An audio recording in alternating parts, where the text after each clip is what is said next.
Welcome or welcome back. My name is Tab, and I love to talk about books.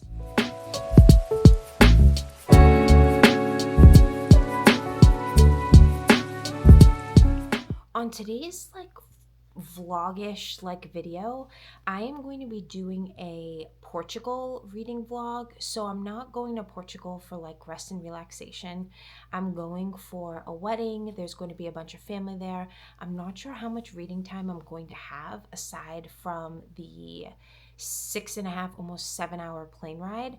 But I figured I would kind of let you guys in on what I'm going to take with me on vacation and the books that I hope to read or the things that I get to choose from. So the I'm only bringing one physical book, and it's The Conditions of Will by Jessa Hastings. So I have not read the other series, is it Magnolia Parks? I have not read that series. Um I don't know if I ever will. I probably will, but it it's gonna do something to me, and I feel like I really need to be in a certain mindset for that. So I saw that she came out with a new series. Well, this is the first book, and I absolutely love the cover, and I thought I will take this. It's London-based Georgia Carter, professional lie detector and body language savant, has long been estranged from her infuriating, close-minded, wealthy South Carolina family. After a falling out years ago, the chasm runs deep between the black sheep Georgia and her gay, alcoholic brother and their parents and elder siblings. But when their father dies suddenly, Georgia returns to the States for the funeral, where she comes face to face with Sam Penny, her brother's AA sponsor. Amid the tensions, drama, and revelations of the family reunion, Georgia and Sam are instantly drawn to each other. However, Georgia's brother also harbors feelings for Sam, and the last thing Georgia wants to do is hurt the only family she's ever really had. When their father's will reveals a surprising bequest to a mysterious stranger, Georgia's ability to read people becomes crucial in unraveling her father's hidden past. The delicate balance within the family teeters, and secrets, both old and new, threaten to push them beyond the breaking point. There are only so many cracks a damaged family can take before it shatters. Seems like this is filled with family drama, a little bit of romance, and I am not sure if I'm going to read this on vacation, but I always like to have an option in case I want a physical book. So I'm taking that, and then I'm also taking my trusted baby Kindle. I love this thing. It's the only Kindle I have with a case. So I think this is great. It's super tiny, my hand is bigger than it, and I can just dump it right in my carry-on bag, and I don't have to worry about it being scratched or it's too big. So I'm gonna take this one. I think I have three Kindles. I have the Kindle Oasis, which I will never part with, and then I have the new Paperwhite, the this one that I'm usually always reading at home, and then I have this one that I usually just throw in my bag. So today, before I get on my flight and while I'm on my flight and waiting in the airport, I plan to start Ruthless Fae, which is the second book in the Zodiac Academy series. And then I have a couple arcs from books that came out on April 1st. Crash Landing by Annie McQuaid, and I have The Last Session by Julia Bartz. So I think I may want to read The Last Session because it's very locked room wellness retreat type of deal. And Crash Landing, don't think that's really the best thing. Even though it's supposed to be a rom-com, I still think I'm a little too sensitive to read anything about planes and catastrophes while I'm on a plane. I'm not that bold yet. So hopefully I can go through all three of those books, and we'll see about this book. I hope I can maybe start it and see if it's something that's going to interest me, or if the family drama is just going to be too much, considering I'm going to be around my family and I'm going to have my own set of dramas that I'm going to have to deal with. So yeah, those are the four books that I'm going to take with me to hopefully read and finish in Portugal and on the plane ride there and back, because it's about 13 hours of plane, and I'm sure lots of airport like downtime. Let's see how much I can read. And of course, I will video myself throughout this journey, and I will be back to update when I am back home.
So I have just come back from Portugal, and I would love to say that I read a ton of books. However, I know I was planning on bringing one physical book, which was The Condition of Will by Jessa Hastings, and my baby matcha Kindle. And I ended up reading and finishing Ruthless Fae, which is the second book in the Zodiac Academy series. Um, and I read pretty much all of it on the plane ride. I feel like the ride to Portugal was like the plane trip was less than 6 hours there, but coming home it was over 8 hours from like turbulence. We had to change like our course a little bit, and it was during the day, so I wasn't trying to sleep. Our flight out was a red eye, so it was like, 3 a.m. when we were flying. So, of course, I was trying to like catch up on sleep. But on the way home, we left early in the morning, so I had all this energy. So I ended up finishing the whole book. I think I was up to like maybe 30 some odd percent when I got there, and then I finished the whole book. I had a little bits here and there to read, but I didn't really have any solid chunks of time. So this video is going to be pretty much like B-roll of Portugal. I did go into two different bookstores, so there's some things about that and some scenery. But okay, so my thoughts on Ruthless Fae. This is the second book in the Zodiac Academy series, and I rated it 3 stars and 2 spice. Now, I have to say, I feel like the general spice in this was like 1. There are some scenes that definitely happen. However, what brought it to like 2 was the side scenes. Like the things that goes on with these werewolves are just like there's a lot. There's spice all in their own. Um, I love this book because these girls start to get their revenge. The first book was like so pitiful to read because I just felt so bad for them and these people were so mean to them. But the second book, it seems like they are kind of getting their courage and teaming up together with their group of friends to get their revenge on the heirs. Um, and this book really brought out like every single teacher or like professor or not friend but outlier in their immediate group. They are such narcissistic jerks. Like, I have never met such a huge cast of absolutely unlikable characters. Like, I'm trying to always figure out how these characters can be redeemed and how does the story end the way I was told the story ends. I just can't piece it together. Um,